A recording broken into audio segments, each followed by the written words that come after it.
My big suggestion to students, particularly through high school, is you can do anything. Choose it for you, not for it is worth it. Just focus on the next step. Doesn't matter what you're doing. Don't be afraid. As long as you're doing something. That is such good advice. I don't think I could see myself doing It's anything a else. challenging life. Student nights, Wednesday to Oh, Saturday. I worked on that house. I racked up every single dollar of debt that I I possibly think there's could. a lot of pressure on high school. Yeah, kids I just these days, love right? working outside. And if money is something that you care a lot In about. hindsight, I've also been a very indecisive But you person. keep looking for roads that have been less It travelled. was just that moment that I knew what I wanted to do. So nothing else is going to change that. Welcome to the guest speaker. Your story is one of absolute coincidence. A little background, I was interviewing students at Mercury Bay Area School about their careers and aspirations, and a few students suggested they wanted to work in the super yacht industry. I'd heard of an ex-student of mine and friend of Grace's, Talia Horgan, who had gone overseas to do this, but I had never really comprehended what people like her were doing. So to hear young people suggest this as a career path they wanted to pursue really impressed me, one, but two, made me think curiously about the future that would look for them. So I Googled super yachts, and a Herald article came up, and it had this antagonistic, if you like, heading. It said, mind-blowing opulence, terrifying owners, the secret world of New Zealand super yacht workers. Now, there was a picture of two lovely young ladies and their names written at the bottom, and in a very uncreepy way, I stalked their names, wondering if I could contact them and get them onto the guest speaker with Grace and I. The first name didn't really lead anywhere, but Ellen Butler, who we've got wonderful guests today, was on Facebook, and I thought based in France. And I thought, well, this is the world of technology. Grace is in the Netherlands. Let's get someone from France. So I reached out and I said, I've got a number of kids. I'd love you to share your story. But this is where the coincidences started. So firstly, Ellen wasn't in France anymore. She was in Whitianga. In fact, just over the harbour at a beach I can literally see. I'm looking at it now from my house. A little less exciting than France, but still pretty crazy. Then I learned you actually went to Mercury Bay Area School, where my wife teaches as deputy principal, at the very same place where those students had requested help, and her brother now teaches PE. It's building a picture. Some of those students may very well know you, Ellen, and the 3 or 4 others in our community over here who work in the super yacht industry. There was a little bit of pressure on you because everyone I've told that it's you coming on, they are really excited. You've obviously got a name in town, so people know who you are. So a Zoom meeting from France turns into a coffee at SB, a local cafe, and I get to hear about your experiences and stories, which were fascinating. And the fact you now work for the New Zealand Superyacht Academy as a tutor. And I'm just thinking, what's going on? Like, how lucky did I get? So all I can say is anyone wanting to know anything about becoming qualified to work on a super yacht, anyone who wants to know what you need, what to expect, and how to be successful, with all the luck in the world, I have someone at the top of their game. Oh, and did I mention a few days ago, I called Ellen. She was driving to Auckland to drop off her partner, who heads off for 2 months, skippering a super yacht. Like, it's ridiculous.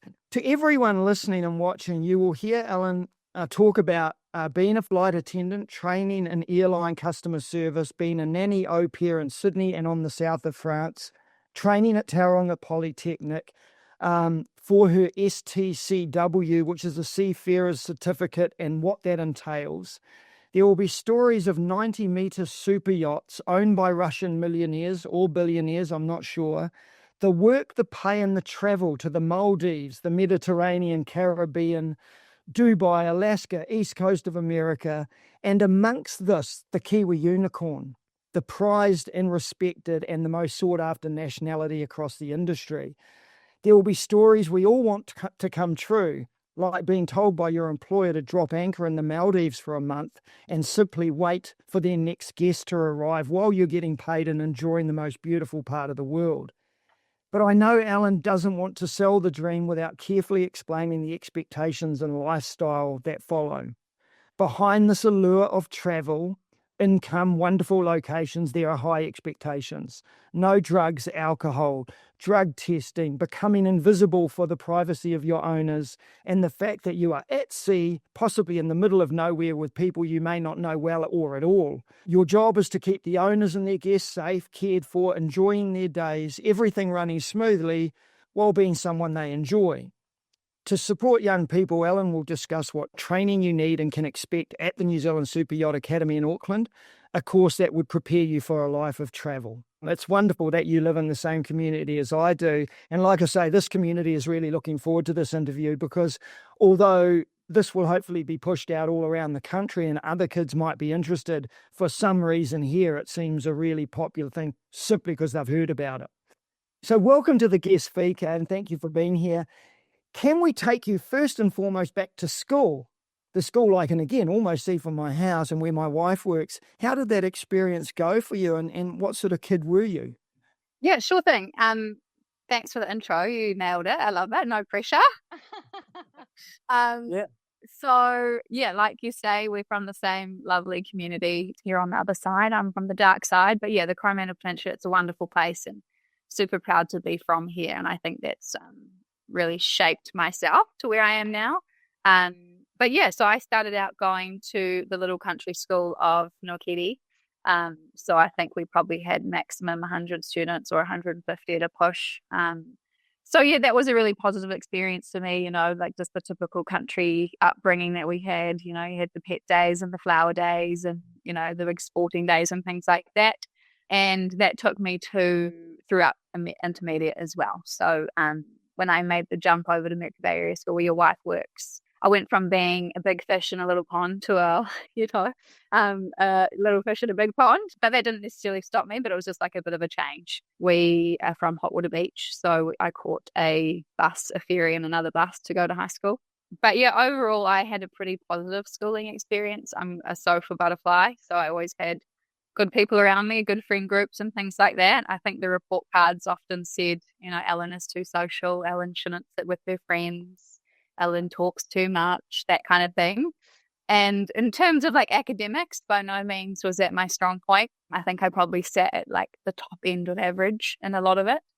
That's the other report. Never heard someone describe it as that. It's brilliant, the top end of average. I'm going to use that. I'll say, yeah, exactly. So, yeah, and that didn't necessarily bother me. I always tried hard, but it just wasn't, maths and science wasn't necessarily my thing. English I enjoyed, and I generally got good marks for that, but sporting was really my kind of way that I enjoyed, and yeah, that was kind of my thing. I really enjoyed, I did well in netball. I played in netball rep teams. I played rugby in high school.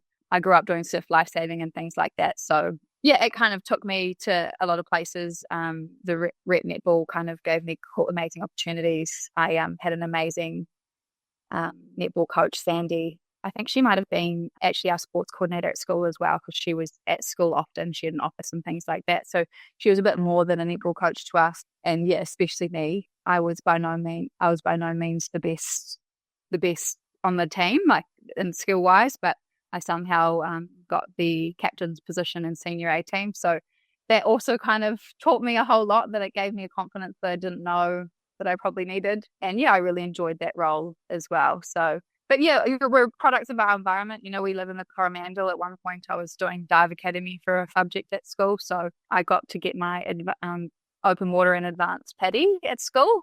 So that was great, and that kind of took me to places overseas as well. I got to join in while I was in yachting. I got to do some amazing dives and things like that. So I was very much, by the time I was year 13, I think I was doing health, outdoor ed, PE, you name it. I think I might have chucked history in there at some point and a bit of English. But yeah, by no means was science and maths my strong point at all.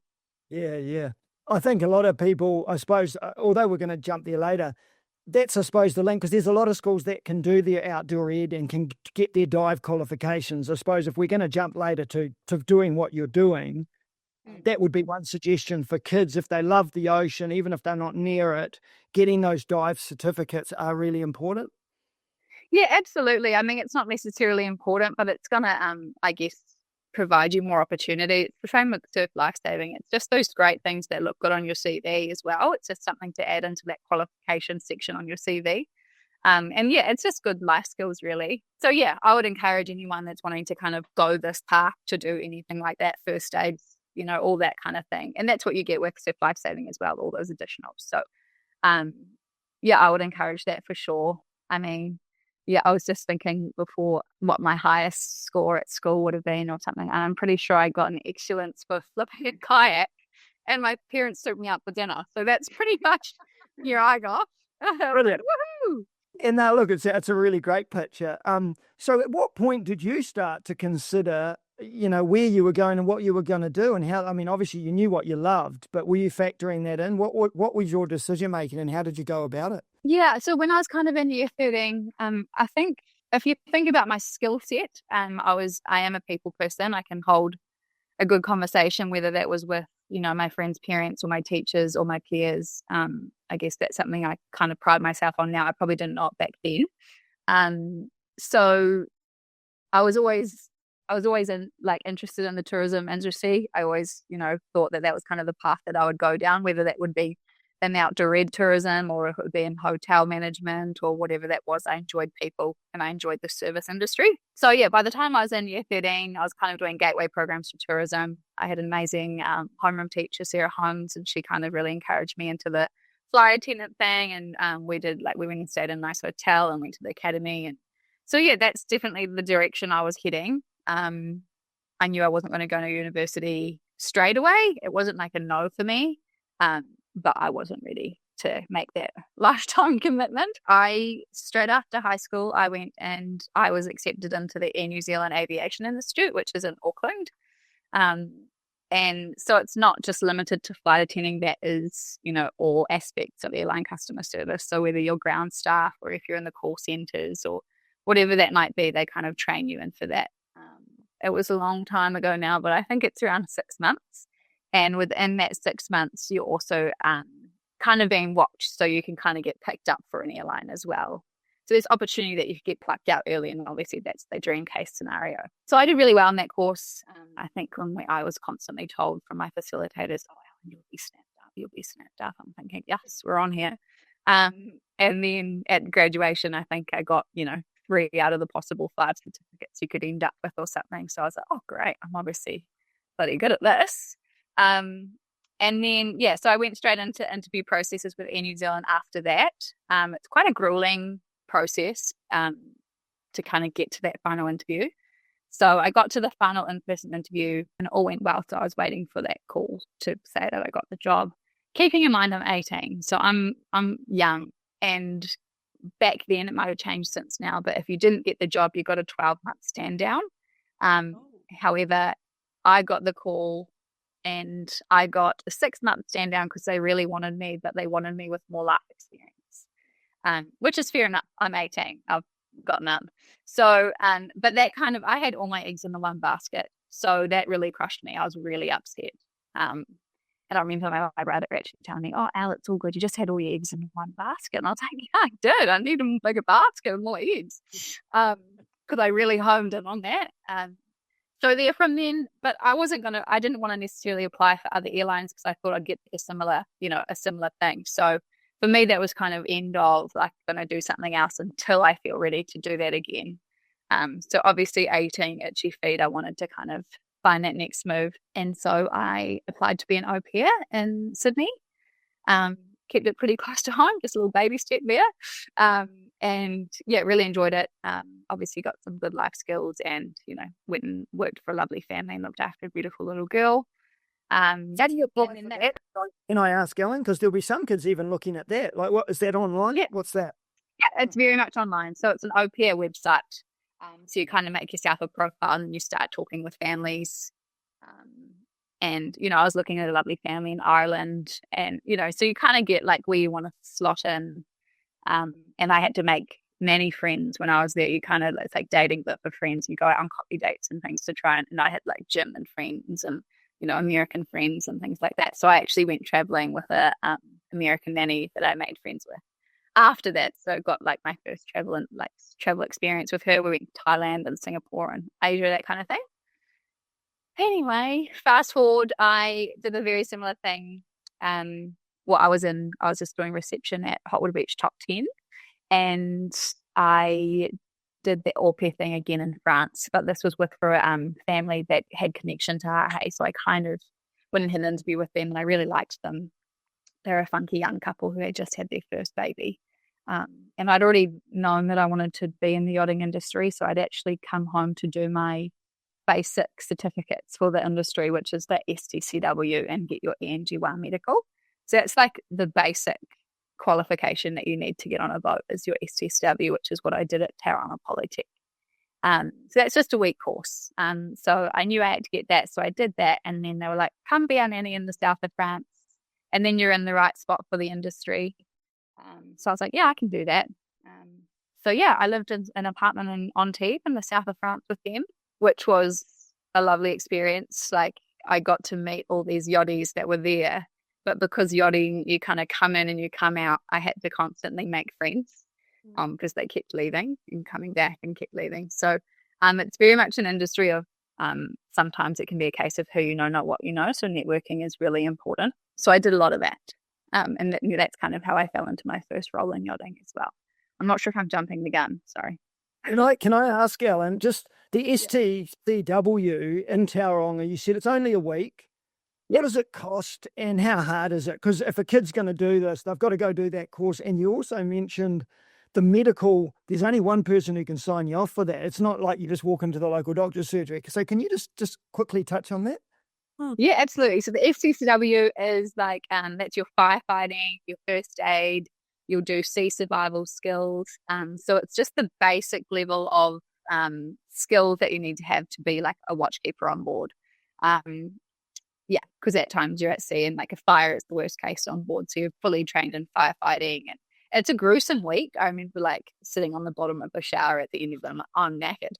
But it's a lot of fun and it's a really cool way to start meeting people in the industry, because I actually ended up flying to France on the same day as some of the others flew to France. So you already have that like connection. So it's a cool way to start out. And then there's plenty of places you can do that in New Zealand. There's Maharangi Institute up north. There'll probably be one in Auckland, and I know Tauranga Polytech does it. There'll be ones down south as well. So there's plenty of places you can do that course. However, yeah, the ENG one's a little bit more niche. And there's one doctor, I believe it's Dr. Bat in Parnell, and he does the seafarer's medical for you. So once again, you just need to be at a certain level of fitness, not only like you're physically well, but also mentally well. And yeah, make sure your reflexes and all that kind of thing. You can get the old tap on the knee and things like that. But it's been a while since I've done one of those. But yeah, it's you're in there in and out. It's very quick, and it's rather pricey. Oh, like what? 4 or 5 hours? Yeah, I'd say around there. And then, going back to the STCW, it's probably a couple of grand. Yeah. Okay. Grace would fail because she's got tendinitis, but that's okay. So I'm already picking up, Ellen, before we sort of get right into the world and all the rest of it. You get into the course and you do really well. I'm thinking, and I know you mentioned this, it's a personality-based thing. And then you're rubbing shoulders with au pairs, you're getting invited to things, you're saying it's about connections, and you're not going to make connections if you're boring, if you don't have a personality. This is really high-end confidence and care, and it's a different thing, isn't it? So is that your specialty, do you think? Yeah, I would say so. And I don't want to like cut people off at the ankles and say, if you're not the most outgoing, courageous person, don't bother. But it is an industry where, it's the saying, you can speak with princes and paupers, alike. So you can communicate with the Russian billionaire, but you can also, have a nice conversation with your crew member who might be from Croatia or South Africa or wherever, just cultural differences like that. So I do think that's a skill that I have. I can, talk to anyone. But that's kind of like growth as well. By no means, when I had first had those Russian guests walk on, I was, hacking it. It is like, it can be really intimidating. So by no means do I have this like false level of confidence. But yeah, it is a people person industry. You'll be working and living with up to like 28 to 30 plus people. So you can't necessarily be a shy kind of wallflower type, because you are required to be a social person, basically. So is your next step then becoming a super yacht worker? after that you head off. Yeah, is that? Yeah, how it works? exactly. So obviously any hospitality experience that you have or boating experience that you have, any of those things that we already spoke about, if you're a diver, if you're a surf lifesaver, if you've spent lots of time on your family boat, like write that all down on your CV. But yeah, bottom line, you can get in the industry with those basic things. These days, the industry is getting more saturated, so the more qualification that you have, the better, or experience for that matter. But yeah, basically that's all you need to get in the industry, and then you can head over to you'd sign up to the agencies probably first, which I think I've listed a few with you prior, but there's plenty of recruitment agencies out there and they're free for the crew to use. So you could potentially get hired before you actually fly to France or in the Caribbean or Barcelona or wherever you're going to go. But the idea is you genuinely kind of want to put yourself in that hub. So you'd fly to Antibes within the season, like just prior to the season, the summer season, and you're making yourself available. Whether that's you're physically walking the docks or you're on all the WhatsApp groups or you're just like being available for day work. It's a really fast-paced industry, so you need to just be there ready to go, get your head down. If you've come with any excuses or you're not available, you'll probably miss out on the opportunity. So it's really tough to. It's not necessarily as easy as I had it. I've had it. Not saying that I had it easy, but I've had a really I've had a really great, and I've been on great programs, and I was lucky enough with my first job that was a good enough program to stay on for 2.5 years, which then creates that longevity that you really need. Okay. So in that preparation stage, you've got those courses, but now you work at this academy. So maybe before the stories of what that job's like, they could also go to this academy. And that would help, obviously? Absolutely. That's a new thing that New Zealand has. There's probably other ones out there in the world. And by no means do you need this to get in, but we're absolutely giving you a foot in the door. So the New Zealand Superyacht Academy is run by two amazing Kiwi girls. One I was lucky enough to work with, Courtney, and her lovely partner, her business partner, Alice. So they're running a really cool thing in Central Auckland. Run an interior course for the last 1.5 years, but they've just started a deckhand course as well. So they're expanding, which is neat. They just had their first deckhand course last week, I believe. So within the interior course, we're training stewardesses. So we're training them in housekeeping. The three main roles of a stewardess on board a yacht is laundry, housekeeping, and service. So we train them all in that, but deeply. We're talking silver service, where we have a wine sommelier come in. We send them off to a barista training. We do floristry. We have Josh from the Money Men come in. He's a financial advisor, so he comes in and talks to them about the big docs that they'll be making and how to look after it and do it wisely. And this is all stuff that I didn't necessarily have access to. So I am just like, this is the bees, mate. It's like we're putting our hand up in course more than the students, but we're like, Josh, stop us. So yeah, it's a really neat course. I'm really proud to be a part of it. So yeah, they hire me as a tutor. So I come in and teach all aspects of that for a week, to the 7-star service that yachting is, the hospital corners in your bed and the toothpicking in the bathrooms. And yeah, it's a really fine dining 7-star service in all aspects of the word, really. Some of it's ridiculous, but you get your head around it. So what do you get at the end? You get a certificate, and what does it cost, and how long was it? Did you say it was? Yep. So it's 1 week. And I think the course is just over $2,000, and you walk away with a certificate in New Zealand Yacht hospitality, and not like it doesn't just stop there. Courtney and Alice are then your entry level references to the industry as well. They'll put you forward for day work. Like there's a constant WhatsApp group that you're a part of, and it's like they're really passionate about it, which is so cool to see. And they're really pushing these Kiwis forward. It's been so nice for me. I'm so passionate about the industry, but I'm out of it now, so I kind of get to dip my toe, but without being in it. And it's been such a highlight for me actually seeing these students. Like two of them just went to Antigua yesterday, and they're like, it's the big wide world. And it's just so neat to see them out there doing it, because I had an amazing 7.5 years career doing it, and it's just like really neat to see the students getting out there. They'll get wonderful life experience. Just still on the prep thing, south of France, like that seems to be the base. If someone's, I don't know, 13 or 14 and they're really set on it, is like learning French advantageous? Are we operating in English? Like, was there any times where you're like, oh, it would have been handy to speak a different language? That's a really good question. I'm gonna say no. I mean, bilingual, great, do it if you can. Absolutely, like just another thing that adds to your CV. And absolutely, yes, like it's gonna add flair. You might have a French speaking owner or guest, and they're gonna be like absolutely chuffed if you can speak French. Whereas, for example, I worked for the Russians, and we would not have got employed if we could understand Russian. So there's the other side of it as well. I don't even think, because there's that element of being that wallflower potentially who doesn't understand. So the levels that you're potentially going to be going into, like you said, the first program was 2.5 years. I assume, and please correct me if I'm wrong, like, was that with the same boat, the same owners? Yes, yeah. So you get that, but then also you might need to flip the next season and be with the Russians who don't want to hear you. Like, it really does sound quite circumstantial, the boat and the program that you're going to end up with.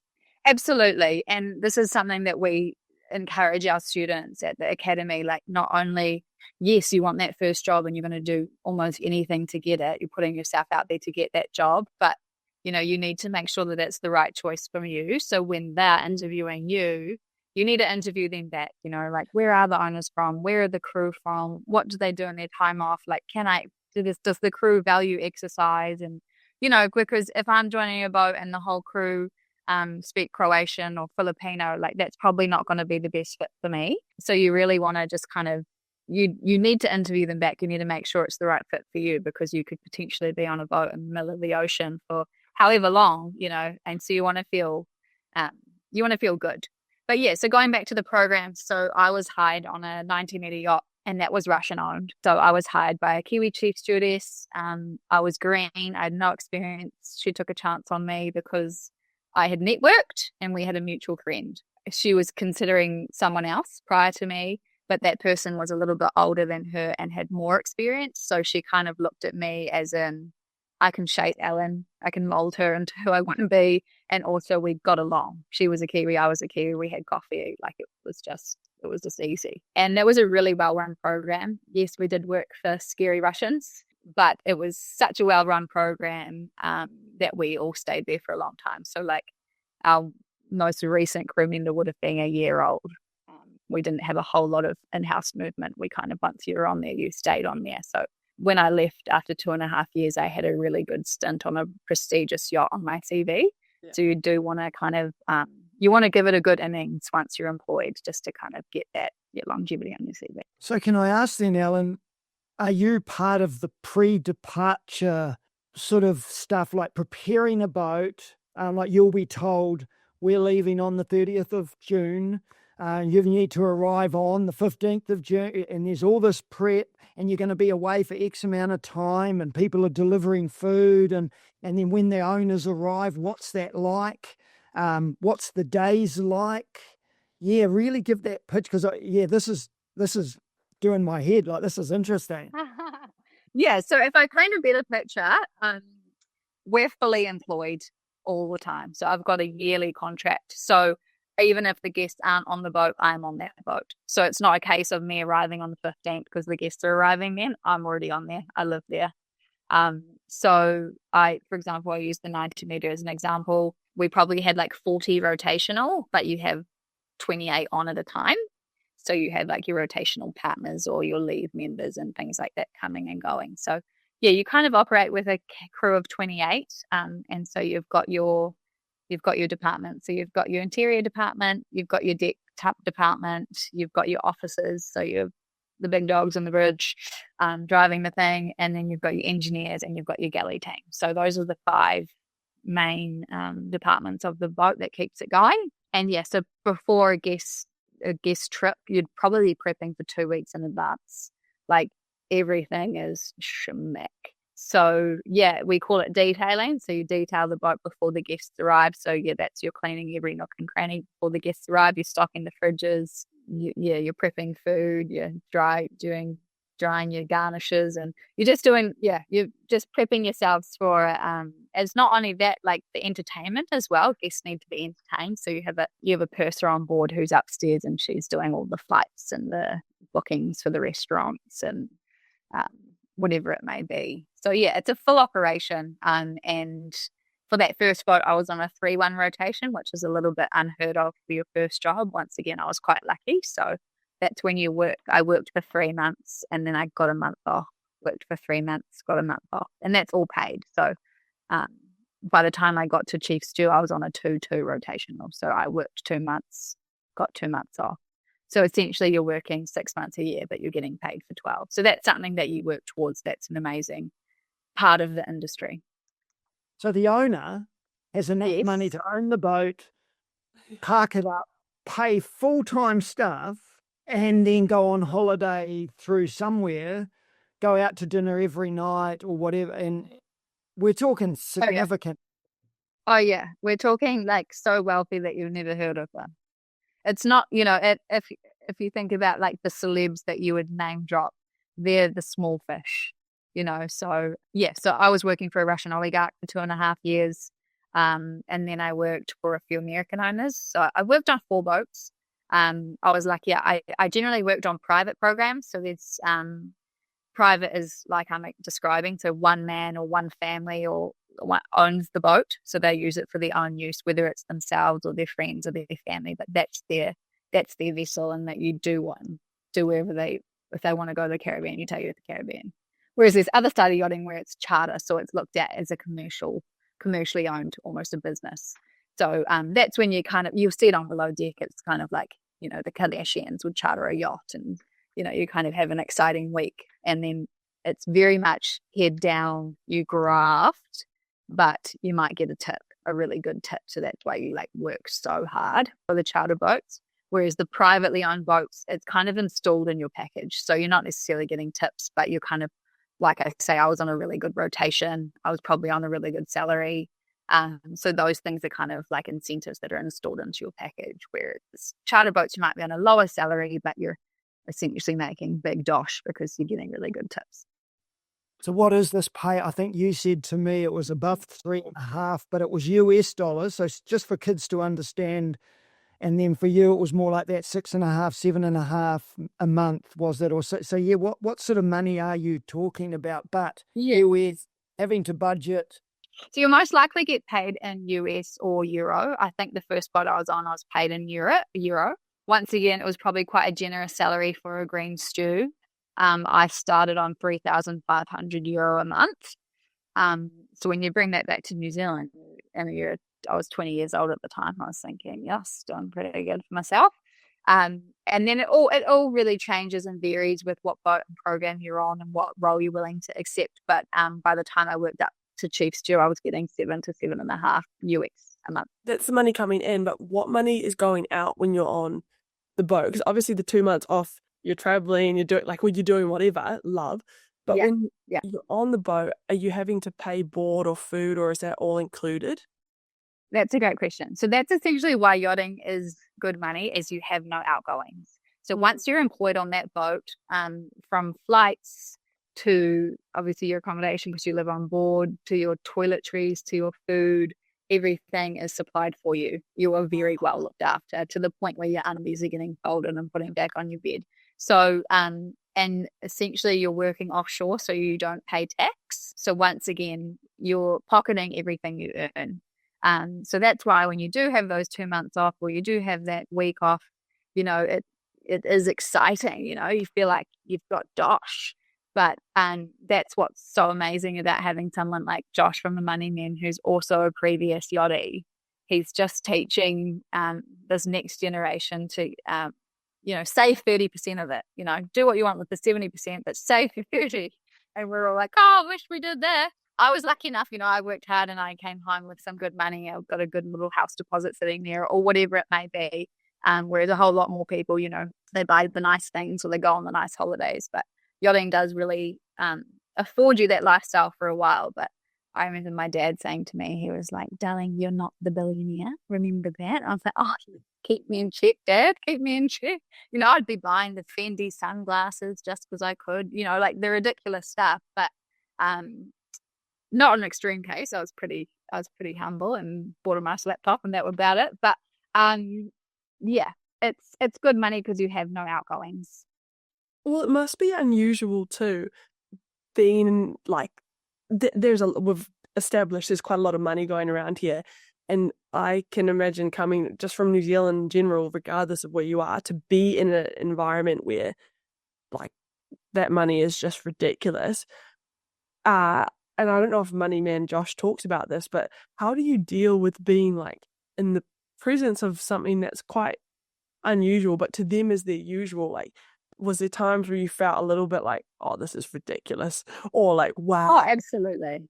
Yeah, and it's quite funny because I joke saying that I'm not the billionaire, but you don't relate to these people in the slightest, and by no means are you envious of their life, because they're just completely in a different level. Especially, I guess I'm speaking for the Russians, for example, because I couldn't relate to them at all. So yeah, it is. It's just constant wow moments, and you're just in it. You're just putting your head down. You're slaving away. So yeah, I never necessarily gave it too much thought. Particularly moving into, I remember my mum and my dad, because you come home. I remember them saying, this is after a few years, but she's like, "Oh, darling, I do worry when you come back down to the real world." And I was like, "What do you mean? I am in the real world," because I kind of flew in and flew out and popped over here and did this, and we'll get there eventually in the podcast. But I am very much in the real world now. My feet are planted on the ground, and I'm like, okay, I definitely know what you mean. So yeah, it definitely. I just think that it can give you a whole lot of opportunity to set yourself up. So I'm a huge advocate for it.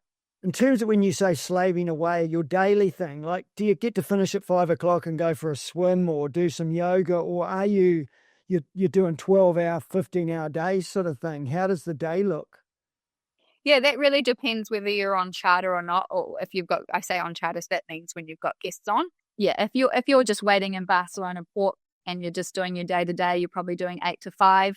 You get to go ashore, play paddle with the crew, or go shopping, or go to a bar and have a drink. So that's like kind of your normal when you're off charter. So you're generally keeping a really nice standard of the boat. You're not working. It's a whole lot of cleaning, whole lot of inventories, just maintenance really. You're looking after this floating hotel for them. However, when you're guest on, it's gruesome. So you're probably looking at 12 to 14-hour days, sometimes more, depending on what role you're in. And it's Groundhog Day, same thing every day.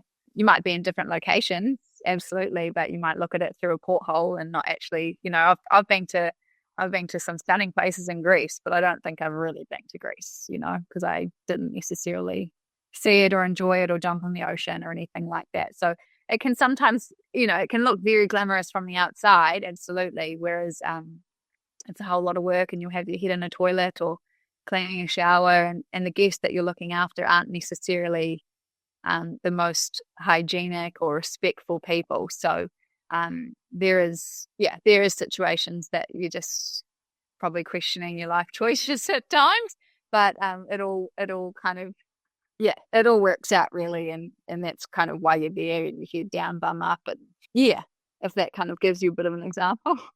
So you're not becoming friends with the boss. Like, it's not like now you could give Maringo, how's it going, mate? There's none of that. Do you ever get told off? And also, is the expectation from them really you're sort of seen but not heard? Like, they really do just want you doing a great job, but they don't want any interaction? Or how does it work? Yeah, once again, it really depends. So if I'm using the Russians, for example, they didn't want to know us. We were kind of like these invisible fairies that popped in and popped out, and we did our job well. And you knew you did your job well if you weren't getting complaints, whereas you'd know if you got complaints. And we use the term, like, we kind of trauma bonded on that boat because we were all like, the crew were really, really tight. And that's why we didn't have much movement, because we were all just like a really tight-knit bunch. And we didn't have necessarily the nicest guests, but by no means were they inappropriate or anything like that. So you didn't want to leave the program. You just knew that he wasn't going to call you your first name, and you knew he wasn't going to give you that validation of, "Oh, Ellen, you're doing such a good job, sweetie." Like, there's none of that. Whereas, which when you compare, I've worked for a really, really lovely American man who, when I left the boat, I sent him an email. I was so devastated to leave. And he sent me the most beautiful email back saying, like, you know, I hope our paths cross again. If there's anything I can do for you, like, so it really depends on who your owners are. And I honestly, like, sometimes you almost prefer the Russian side of things because you know what your job is. So if I have to go drop that tea off, I know that's all I'm doing. I'm dropping that tea off and I'm walking away. Whereas with the Americans, they think you're awesome. Like Ellen from New Zealand and Josh from, you know, South Africa or whatever. They just think you're these awesome people. You're genuinely like young, vibrant and attractive. So like they just think, let's hang out with you. You're great and tell me about your story. And then you finish your 16-hour shift and then you go have to play beer pong on the sun deck or something. So then your job kind of drags out. So sometimes it's easier just to like drop the tea and leave, you know. So yeah, I mean, I finished with the American owner. I left in 2022. My dad sadly passed away, and that's kind of what brought me home. I think I already had a foot out the door. I'd been in the industry for 7.5 years. But for me, it was a really nice program to end my career on. And I did get that, you know, validation from my owner. Like he enjoyed me, I enjoyed him. I worked with my fiance on board. You know, it was a really lovely situation. So you get really lovely guests, but you also get some horror stories. So, which was what that, if I go back to the start, the Herald article was insinuating there were some horror stories, and we don't need all the horror stories, but what you're doing at the academy is to prepare kids for the possibility of certain things. Would I be right in that? And what are we talking about? Like inappropriateness, that sort of thing, or? Yeah, absolutely. And that's the thing. We definitely don't want to, you know, sell them dreams and unicorns and sunshine and rainbows. You know, we want to send them out like prepared for, you know, not only is it hard work, but yeah, you could be in environments that are unsafe. You know, my crew got mugged and attacked in Cyprus, for example. You just get into some situations that you probably don't get in little old safe New Zealand. And yeah, so we're preparing for them for that. I know Alice from the academy, she's been doing self-defense courses and things like that she's wanting to like bring into the academy at some point. We're just cluing them up. We're saying, you know, if it doesn't feel right, trust your gut, know your instincts, you know, interview your interviewers back to them, you know, make sure you feel comfortable with your situation.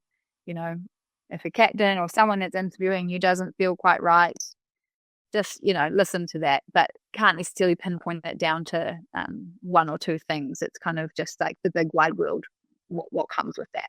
Do you have rights and avenues of employment law, or is it because you've removed yourself? Have you actually put yourself in a situation where you wake up and you go, I'm out? Well, no, you're not. You're staying, you know, yeah. So talk me through that. Yeah, no. So it's professional in that way, and the fact that you'll have a proper contract, you'll have an SCA contract, which will have, you know, your repatriation, or, you know, however long it is that you can chuck your resignation in. You have an agency that look after you. You've got designated people ashore that are your safety people. You've got things in place that keep you not only safe but by the book. Okay, good. What's life happening now, Ellen? Is it a young person's game? Because you're saying you left, so I'm presuming it is. Is it or isn't it?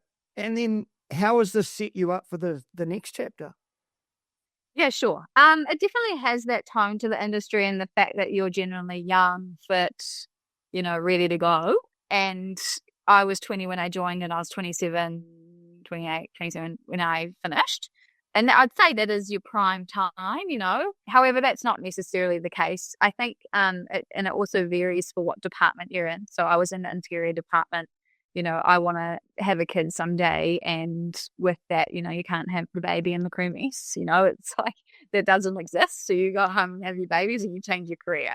Whereas for my partner, or for anyone that's in the kind of the deckhand side of things, the deck department, there is a whole lot of opportunity for career. So, and that's not saying that it's not so much a career for a chief stewardess, but she probably hasn't had to fork out thousands and thousands and thousands of dollars for her training and her yacht rating and whatever comes next for the officer. Whereas, like, yeah, if you're wanting to become an officer of the watch and then work your way into the bridge team and then get the captain, it's a whole lot of work. You're sitting some really gnarly oral exams. You're getting a lot of sea time and you're doing a whole lot of courses. So it's an amazing career move for someone that's wanting to get into that bridge team or that deckhand side of things. Yeah. Same for galley.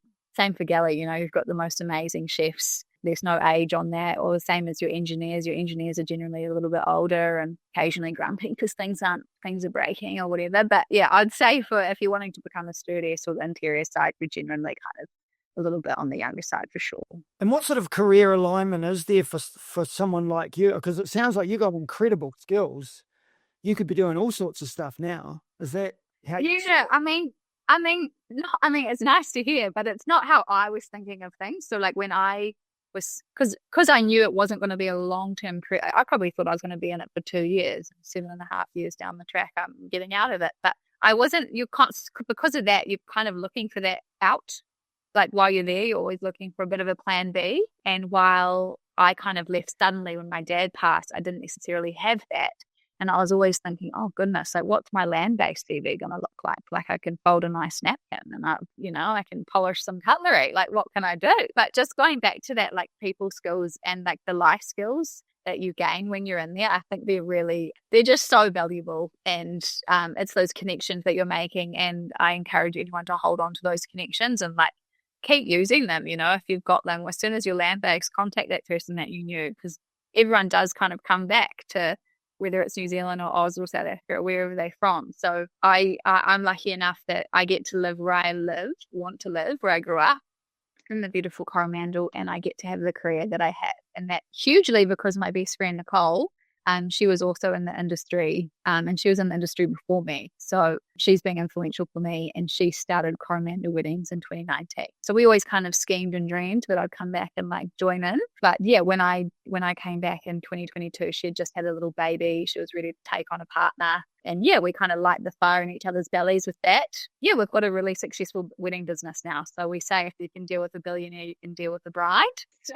So yeah, that's kind of what we're doing. And we're loving it. We're really busy. We've got a busy season ahead of us with 40 weddings. And we only kind of get 6 months a year to crank because that's, it's very seasonal. So within those months, we really do try and shock the calendar. And yeah, I'm like I say, you don't necessarily live here on the coastal life or the career. So I'm really pleased that how it's landed for me in terms of I get to transfer those skill sets into weddings. Essentially you are giving someone the best day of their life, and you're using those organisation skills that you gained and those fine details, and also just the work ethic. Like yachties graft, and you can see that after they're out of the industry as well. Like I would happily hire yachties just because they're so used to head down, bum up, get the job done. We joke, like my friend got married a couple years ago, and the day after party he said, should we just yachty it? And like we just like all of our yacht friends just like packed this whole venue up within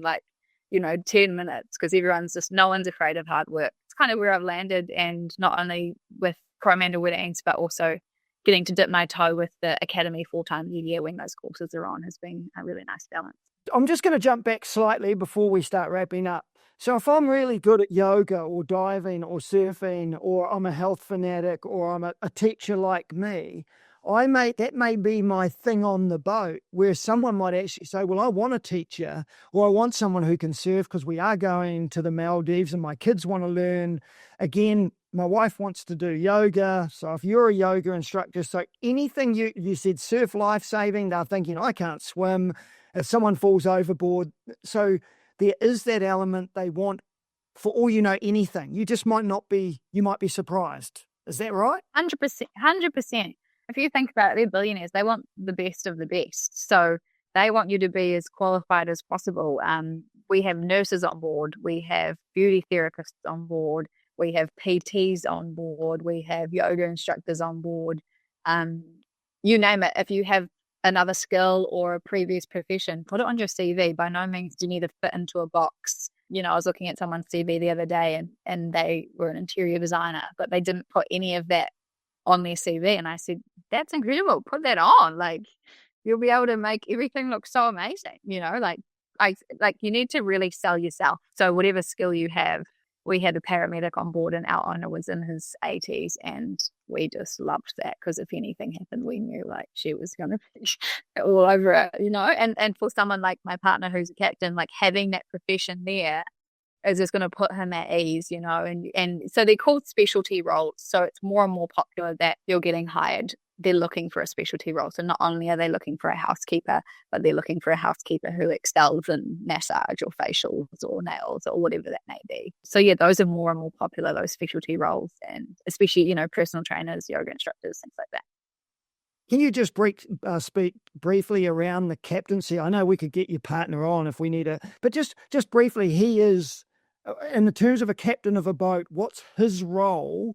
Is it far less than yours? He's not making beds, obviously. He's just steering the thing and doing all the nautics and the maps and the. So, are you able to encapsulate his job? Because some kids don't really like the captaincy. I probably won't encapsulate it well, and he'll be cursing me or how I describe it. But no, it's a really big role. It's really important, and it's really high stress. Essentially, he's responsible for everyone on board. So whether that's at sea or in the dock, you know, that's going to fall on him. So yes, he's the predominant driver of the vessel too, but he will have a bridge team that assists. So you generally have a chief officer and a second officer, so they will both be helping him. They do watch. So if you're doing a big passage, it's not only my partner that's driving, but they'll do like watch keepers. So if you're in the bridge team, if you're an officer, you are qualified to drive the boat. And it's a whole lot of liaising with whether it's the management team, family office. You're just keeping basically everything schmick and smooth. And a lot of it, we joke, a lot of it's people management. You know, when I was chief stew, I'd say 90% counsellor, 10% chief stew. You know, you're keeping 8 to 9 girls from different cultures and age groups happy in a confined environment. And for Ant, that's magnified. He's got all departments and 28 to 30 people to keep happy. So it's a whole lot of people management and a whole lot less shining the stainless, which is what he would have used to have done. So he's an email warrior, and it's a really big responsibility. So hence why we're doing long distance, because he deserves to be doing it. And just quickly then, how do kids manage that? So you would have had the long-term being away from, maybe your connection was initially home. People like you would then have partners. I mean, Grace has her partners in America and she's in the Netherlands or wherever she ends up. How do you manage that? You know, I know some people go to oil rigs, some people do all sorts of things. Do you have a way of doing it, or is it just bloody hard? Yeah, it can be difficult, absolutely. And I think the younger you are, the homesickness kicks in. I know for some of our students have gone over, and like the homesickness was actually a whole lot more than they could bear. And I think a few of them have come home and thought, oh, actually, maybe I'll do it when I'm 22 rather than I'm 19. And I fully support that. Like, I think if you don't feel ready, you shouldn't do it. And yeah, I mean, we're lucky these days. You've got the FaceTimes and all the tricks and all that kind of thing. And yeah, hopefully you kind of land a decent program that's going to allow you rotation or a good leave schedule that you can get home and see those people. But yeah, it definitely can be tough at times. And you kind of create your own new family though. That's kind of what the yachting is. And if I can have the biggest takeaway from the industry, it's the people that I've met, not only my fiance, but my friends. Like, I've got a really, really cool group of people that I love dearly. They're like sisters and brothers, because you know, they see you at your worst and they see you at your best, and everything can be sometimes heightened on a confined boat. It can be like an episode out of Survivor, especially when chuck COVID in there. It's like wild. But yeah, so you just form some incredible relationships. And that's what's, a big takeaway for me. Cool. I mean, you've met me and Grace, so I can see what you're talking about. So if people want to find you, not in a bad way, but it's Coromandel Weddings, is it? Yeah. So if you're planning a wedding in the Coromandel, they can look you up, and you're one of the ones there, you and your friend who organised the wedding, Grace. And then I don't have to travel, Grace. And also the Super Yacht Academies in Auckland, they can apply online, and is there 4 courses a year? Is that right? So there's 4 courses a year. So the first one we're doing is in February. I'm sure there's probably still slots available. I'm not on the admin team, but yeah. So jump online. They've got a good website, and Alison Courtney is super approachable. And then yeah, I'm around. Great. Yeah. Yeah.